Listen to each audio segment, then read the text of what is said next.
मैं इस्लाम कबूल कर चुकी हूँ। पहले मेरे पापा ने ये एक्सेप्ट नहीं किया, मेरे फादर साहब ने ये माना ही नहीं। उनको लगा शायद ये इन्फ्लुएंस है, असर थोड़ा बहुत होता है जो आप रेगुलरली जो आप देखते हैं, सुनते हैं, जिस माहौल में रहते हैं थोड़ा। अस्सलाम वालेकुम, मैं हूं शारिफ खान। आज जिस गैर मुस्लिम बहन की वीडियो लेकर के आया हूं, पहले गैर मुस्लिम थी, माशाल्लाह अब इस्लाम में दाखिल हो चुकी हैं। इस्लाम में दाखिल होने की कितनी बड़ी कीमत इन्हें चुकानी पड़ी है, इन्हीं की ज़ुबान से आपको जानने को मिलेगा। इससे पहले कि मैं इनसे आपकी बात कराऊं, थोड़ा सा इनके बारे में आपको बता देता हूं। जब इन्होंने इस्लाम में दाखिल होने की सोची, उसकी बाद से ही इनकी ज़िंदगी में परेशानियाँ आना शुरू हो गई। जैसे ही इस्लाम में पहला कदम रखा, ला इलाहा इल्लल्लाह मुहम्मदुर रसूलुल्लाह कलमा पढ़ा इन्होंने, जैसे ही कलमा पढ़कर इस्लाम में दाखिल हुई, वैसे ही इन्हें घर से निकाल दिया गया। एक औरत होने के नाते, एक लड़की होने के नाते बाहर रहना बहुत ही ज़्यादा मुश्किल था, लेकिन अल्लाह की जंजीर को, अल्लाह की रस्सी को मजबूती से पकड़े हुए थी। अल्लाह का नाम लेके अनाथालय जो होता है, जहाँ पे आप कह सकते हो यतीम बच्चों को रखा जाता है, वहाँ पर जाकर के ये रहीं। उसके बाद इन्होंने कितनी परेशानियाँ उठाई। अपना एक अच्छा खासा घर छोड़ करके, दौलतमंद फैमिली को छोड़ करके, अल्लाह के नाम को दिल में बिठा के यतीम खाने में पली। मतलब बहुत ज़्यादा इन्होंने परेशानियाँ उठाई। इससे ज़्यादा मैं आपको क्या बताऊं, इन्हीं की ज़ुबानी इनकी स्टोरी सुनते हैं और जानते हैं कि इनकी ज़िंदगी में कितनी मुश्किलें आईं। घर वालों ने कैसा रिएक्शन दिया जब उन्हें ये यकीन हो गया कि मैंने इस्लाम वाकई कबूल कर दिया है। जैसा कि मैंने आपको पहले वीडियो में बताया कि अक्टूबर मंथ में मैंने अपने पापा को SMS के थ्रू बता दिया था कि मैं इस्लाम कबूल कर चुकी हूँ। पहले मेरे पापा ने ये एक्सेप्ट नहीं किया, मेरे फादर साहब ने ये माना ही नहीं। उनको लगा शायद ये इन्फ्लुएंस है, असर थोड़ा बहुत होता है जो आप रेगुलरली जो आप देखते हैं, सुनते हैं, जिस माहौल में रहते हैं थोड़ा सा असर हो जाता है, तो शायद ये वो असर हुआ है इस पे। लेकिन मैं अपने डैड को सीधे बोलती रही, पापा मुझे किसी चीज का असर वसर नहीं हुआ है, मैं इन्फ्लुएंस में नहीं हूँ, मैं सच में इस्लाम कबूल कर चुकी हूँ और मैं इस्लाम नहीं छोड़ूंगी।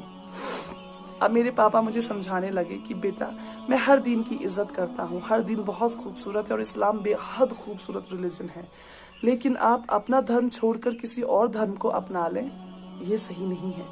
आप अच्छी बातें उठाएं इस्लाम से, अपनाएं अपनी जिंदगी में, लेकिन पूरी तरह मुसलमान ना बन जाएं। मैं अपने पापा से कहती रही, नहीं, मुझे इस्लाम में ही रहना है पापा, मैं इस्लाम नहीं छोड़ूंगी चाहे कुछ भी हो जाए।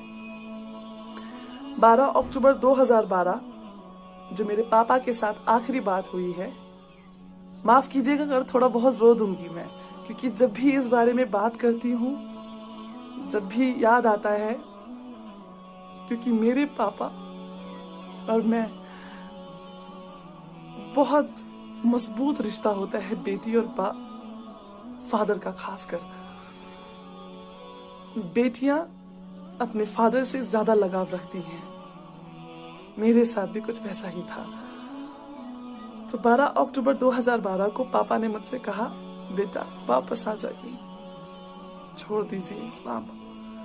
और मेरा जवाब यही था कि पापा, मैं आपसे कहती हूँ, आप पढ़िए इस्लाम। सिर्फ कुरान पढ़ लेने से नहीं, उसे समझने से, दिल से समझने से। उस नफरत से ना समझें कि इस्लाम ने मेरी बेटी को ले लिया, नहीं।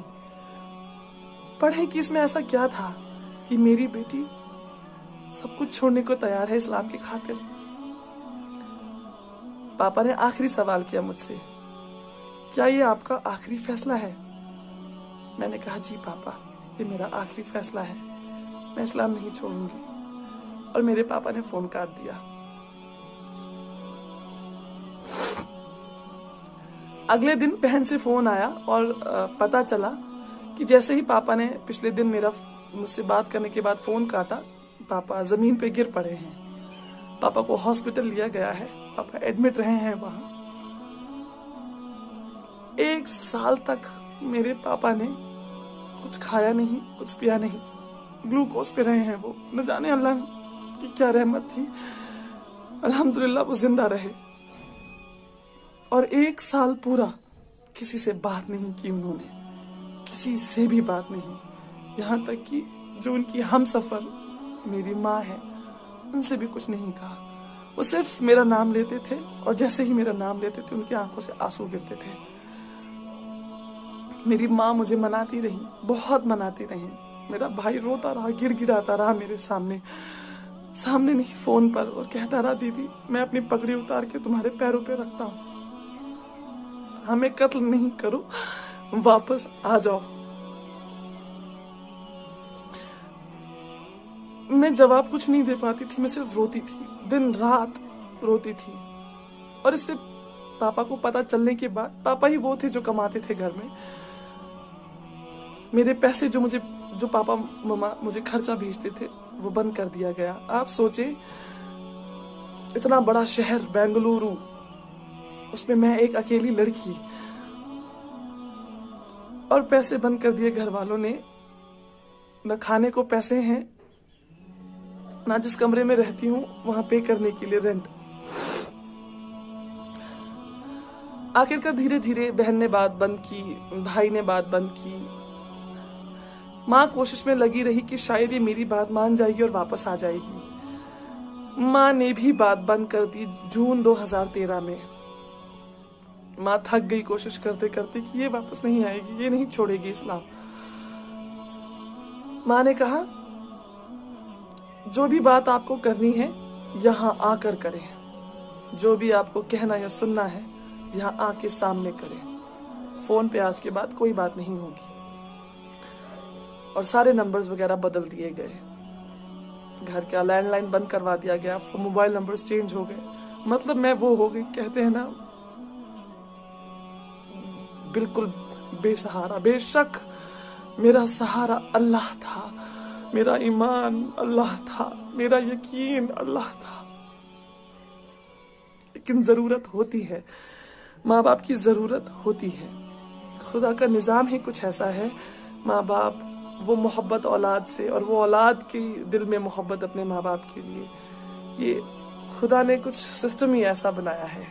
तो जब वो मेरी जड़ें जब हिल गई, मैं कमजोर पड़ गई, और यहाँ से माँ बाप ने पैसा भेजना बंद कर दिया था पहले ही, मजबूर होकर मुझे वो कमरा छोड़ना पड़ा और मैं जाके रहने लगी एक मदरसे में।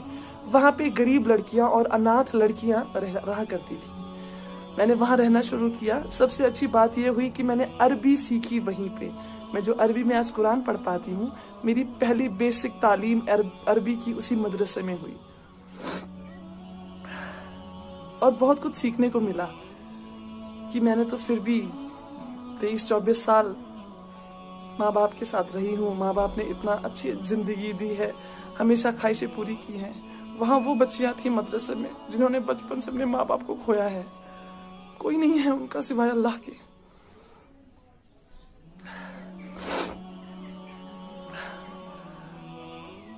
आखिर माँ बाप के साथ बिल्कुल बात बंद हो चुकी।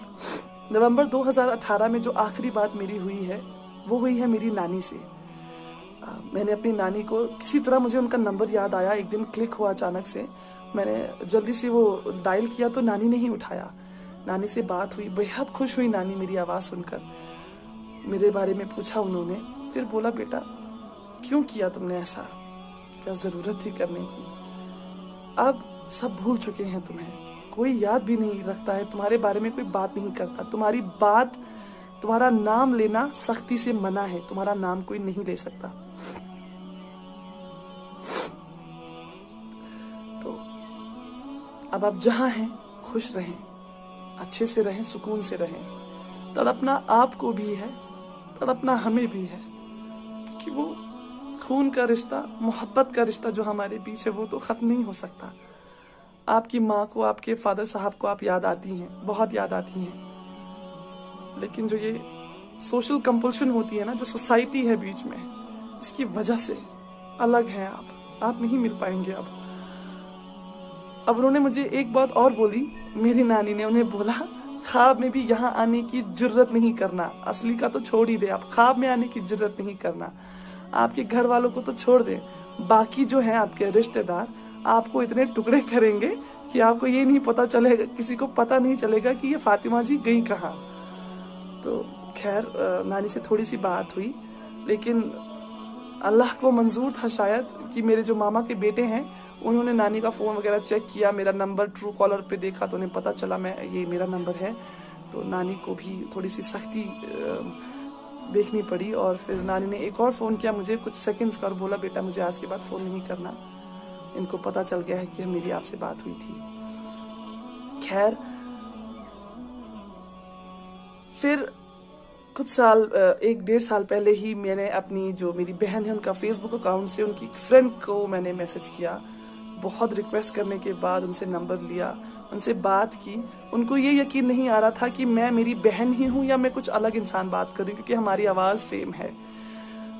उन्होंने मुझे बताया कि दीदी हमें तो पता ही नहीं है कि आप कोई बड़ी बहन भी हैं, हमें ये पता है कि वो हैं भाई हैं एक, मतलब मेरी छोटी बहन है भाई है, लेकिन कोई ये नहीं जानता है कि इन दोनों की बड़ी बहन भी है। कोई नहीं जानता है। 6 साल में ऐसा खत्म कर दी गई है मेरी एग्जिस्टेंस वहां से। मुझे कोई अफसोस नहीं है, अल्हम्दुलिल्लाह। ये शायद हक है उनका ये करने का, वो जितनी सख्ती करेंगे ये हक होगा उनका। और मैं कभी शिकायत नहीं करूंगी कि नहीं आपने ऐसा क्यों किया, आपने मेरा नाम लेना क्यों छोड़ा, या आपने मेरी एग्जिस्टेंस खत्म क्यों की, क्यों नहीं बताया लोगों को कि मैं आपकी बड़ी बेटी हूँ। नहीं, मुझे कोई अफसोस नहीं है। एज उनके रिलीजन का मेंबर होने के हिसाब से मैंने बहुत गलत किया है, उनके लिए बहुत गलत किया है। वो कहते हैं ना कहावत की जीते जी मार डालना, कुछ वैसा ही किया है मैंने उनके साथ। मुझे पता है मैंने गलत नहीं किया, ये मेरा दिल जानता है, मेरा अल्लाह जानता है कि अपने अल्लाह के लिए ही मैंने सब कुछ छोड़ दिया। ये बातें उन्हें तब तक समझ नहीं आएंगी जब तक अल्लाह की रहमत उन पर नहीं होगी, उनके दिल नहीं खुलेंगे, उनके कानों से पर्दे नहीं हटेंगे। तब तक जब तक उनको ये बात समझ नहीं आएगी इस्लाम के बारे में, अल्लाह के बारे में, हमारे नबी सल्लल्लाहु अलैहि वसल्लम के बारे में, तब तक नामुमकिन है कि वो मेरी सिचुएशन को समझेंगे। मुझे कोई शिकायत नहीं है किसी से भी। खैर जितने भी नए मेंबर्स घर में ऐड हुए हैं, जैसे कजन्स वगैरह की, मेरे भाई की शादी, चचेरे भाई की शादी, जिनकी भी भाई बहनों की शादी है, जितनी भी भाभियां या जीजू घर में आए हैं, किसी को नहीं पता है कि इनकी एक बड़ी बेटी भी थी। तो बिल्कुल ही खत्म कर दी गई हूँ। आप लोगों से कहना चाहती हूँ कि अगर आपके पास आपके माँ बाप हैं, जिंदा हैं, आपके वालिद हैं, आपकी माँ है, आपके साथ है, वो वालिदैन दोनों हैं आपके साथ, या शायद किसी और शहर में, किसी और देश में रहते हैं, अल्लाह के लिए कभी ऐसा ना करें कि उन्हें तकलीफ हो। ये ऐसा अनमोल तोहफा अल्लाह ताला ने आपको दिया है। बहुत खुश नसीब है अगर आपके पास दोनों हैं या एक भी है, बहुत खुश नसीब है, यकीन मानिए। ये ऐसा तोहफा है जिसके लिए आपने कुछ पैसे नहीं दिए। आप जाते हैं ना दुकान पे, आप जब पैसे देते हैं तभी कोई तोहफा खरीद सकते हैं किसी को देने के लिए। अल्लाह ने आपको फ्री में दिया है। आप अपनी माँ से जन्म लेते हैं, माँ और जो पापा फादर साहब होते हैं, दोनों से बेहद मोहब्बत मिलती है, मोहब्बत में पले बड़े हैं आप। आपको क्या देना पड़ा उन्हें? कुछ भी नहीं। उन्होंने आपका ख्याल तब रखा जब आप बेसहारा थे, बिल्कुल बेसहारा। जब आप शायद खुद कुछ खा पी नहीं पाते थे, तब माँ ने आपको छाती से लगा के आपका पेट भरा है। जब आपको चलना नहीं आता था, आपके फादर साहब ने आपकी उंगली पकड़ के गिर गिर के चलना सिखाया है। आपकी स्कूल की फीसेस आप कैलकुलेट करने बैठेंगे ना, ताउम्र की आपको फीसेस कितनी लगी हैं, आपका दिमाग चकरा जाएगा कि आपके माता और माँ और पापा ने कितना खर्चा किया है आपको इस तरह का इंसान बनाने के लिए। तो अगर आपके माँ बाप आपके पास हैं, करीब हैं, थोड़े दूर भी हैं, खुदा के लिए उन्हें बताएं कि आप उनसे कितनी मोहब्बत करते हैं। उन्हें बताएं कि वो कितना अहम हिस्सा है आपकी जिंदगी का।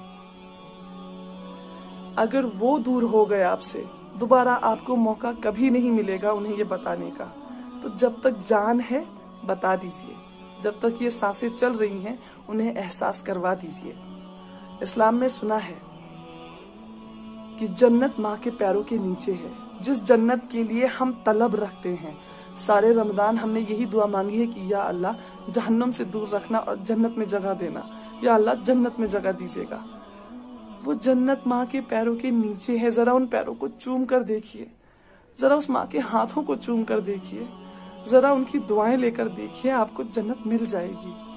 और जन्नत का दरवाजा आपके वालिद साहब, आपके फादर साहब। जब तक जन्नत का दरवाजा नहीं खुलेगा आप अंदर दाखिल नहीं हो सकेंगे। तो दोनों ही बहुत अहम हैं, बहुत जरूरी हैं। कद्र कीजिए इस तोहफे की जो आपको बिना कुछ पे किए बगैर मिला है। कद्र कीजिए उस तोहफे की जिन्होंने ताउम्र आपका ख्याल रखा है और आपसे वैसी ही मोहब्बत करी है जिस दिन से आप पैदा हुए हैं। वही मोहब्बत वो आखिर सांस तक आपसे करते हैं। करता हूं दोस्तों, इन बहन की कहानी जानने के बाद आपको बहुत ही ज़्यादा जानने को मिला होगा और बहुत ही ज़्यादा मुझे तो दिल भर आया इनकी कहानी सुन के। माशाल्लाह, अल्लाह की इस्लाम की इतनी मोहब्बत इनके दिल में थी कि इस्लाम को पकड़ के दुनिया में किसी की बात नहीं सुनी, कुछ नहीं सुनी, निकल पड़ी अल्लाह के नाम का झंडा लेकर और पूरा झंडा लहरा दिया। घर वालों की नहीं मानी, माँ बाप की नहीं मानी, दुनिया से लड़ाई झगड़े करे, परेशानियाँ उठाई, लेकिन अल्लाह का नाम लेके इंशाल्लाह अल्लाह का झंडा लेकर के आगे पहुँची। मैदान हशर में अल्लाह के सामने जब जाएंगे हम सारे लोग, तो इनका चेहरा एक जन्नती इंसान की तरह खिलता हुआ होगा।